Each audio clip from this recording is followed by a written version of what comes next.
radio that makes you happy.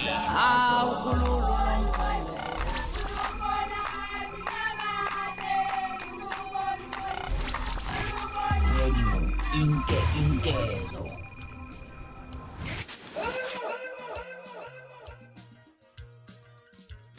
Ukhala ngemali yakhe uMbuzeni eyasala kuKhuzani ngenkathi emshayela isiginci kwi-albhamu Isixaxa Samaxoki. Nginibingelele ngiphinde namukele kuyona i-channel yami ehamba phambili lami igama engumfeze kuntuthuko wakho malo bathi la sibona ngumede manguthi usemusha la ekhaya ngicela wenze sure ukuthi uyasubscribe ungakhohlwa ucomment nokulike okukhulu kunakho konke bese uyashare. Bafethu emangosibheke indaba ehamba phambili sibheke indaba ekwizona ezisenkezweni sibheka lapha uMbuzeni ukhala ngemali yakhe uMbuzeni bafethu leni imali yakhe eyasala lapha kuKhuzani ngenkathi emdlalela isiginci kwi-album Isixaxa Samaxoki. uMbuzeni nje udalulele izindaba ngemuva kokuthi ukade ehlonishwa ngendondo emcimbini obukade usegoli lapha eJohannesburg. uMbuzeni ukonyelisa ngendondo lapha eBest Maskandi ke lapha uMbuzeni ubonakala enza ivideo lapha ejabula nensizwa esafikile lapha endimeni emculo amaskandi usiqenqe umfoka Shibasi nowaziwa kakhulu enkundleni zokuxhumana lapha insizwa yaduma kakhulu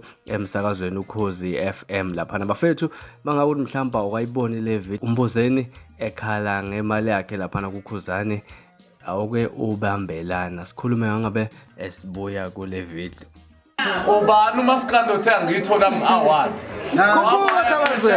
Dubai wena uye Dubai uyakuphi mina ngahamba kudala ngabo then njengoba ngikhokhe 500 u500 ukuthi ngihlala Isixaxa Samaxoki ukuthi nangu ukuba ngoba usumunomono ukuthi ngishayela uqokamelile amone ngiyune bese ukazi uyithola iaward intoni ke le weKhuzani uzobuyela ekhaya baba.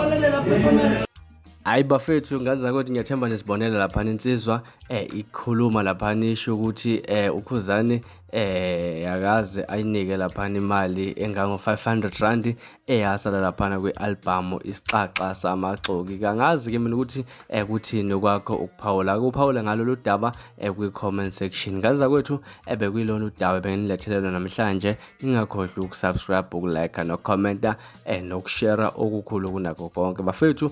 Nibe nosuku lomnandi niphathe kahle awe